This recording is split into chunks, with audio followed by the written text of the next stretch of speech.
Jesus said, here I am, won't you please let me in? And you said, I will tomorrow. Jesus said, I am he who supplies all your needs. But you said, I know, but tomorrow, oh, tomorrow, forget about tomorrow. Won't you give your life today? Oh, please, don't just turn and walk away. Tomorrow, who promised you tomorrow? You better choose the Lord today. For tomorrow very well might be too late. And who said tomorrow would ever come for you? Still you laugh and play, continue on to say,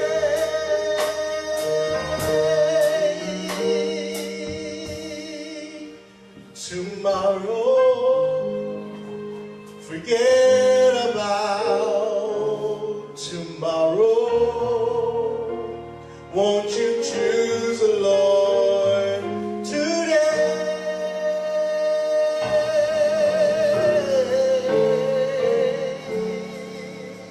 For tomorrow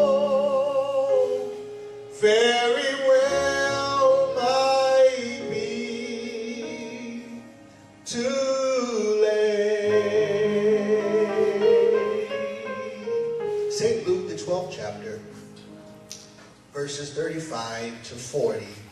I'm going to read from the King James Version, and then I'm going to go back and read from the New Living Translation. The King James Version reads this: let your loins be girded about, and your lights burning. And ye yourselves like unto men that wait for their Lord, when he will return from the wedding, that when he cometh and knocketh, they may open unto him immediately. Verse 37 says, blessed are those servants whom the Lord, when he cometh, shall find watching.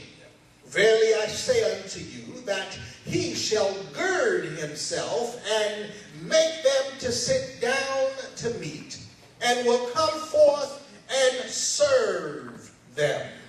And if he shall come in the second watch, or come in the third watch, and find them so, blessed are those servants. Somebody say those servants.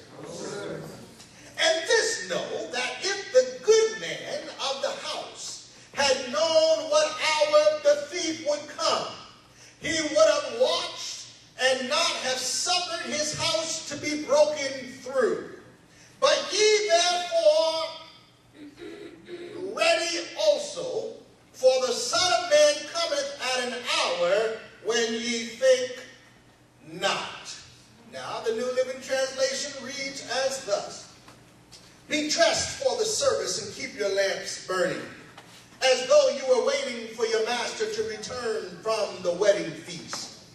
Then you will be ready when he opens the door, and you'll let him in the moment he arrives and knocks. The servants who are ready and waiting for his return will be rewarded. I want to say that again.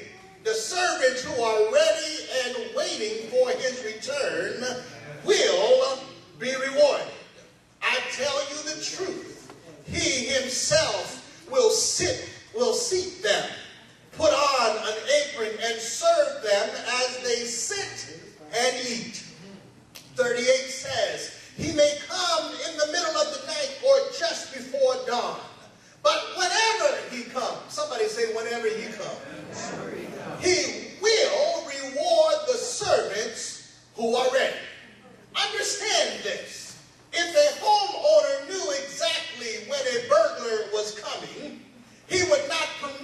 this house to be broken into. You also must be ready all the time. You must be ready all the time. For the Son of Man will come when least expected. It's about time. It's about time. This word time, used in a noun form, is the system of those sequential relations that any event has to any other as past, present, or future. Indefinite and continuous duration regarded as that in which events succeed one another. Time, as an adverb, is of or pertaining to or showing the passage of time. Time, as a verb, is to measure or record the speed, duration, or the rate of. Time is to fix the duration of. There are several idioms when using this word time. At the same time. Beat someone's time.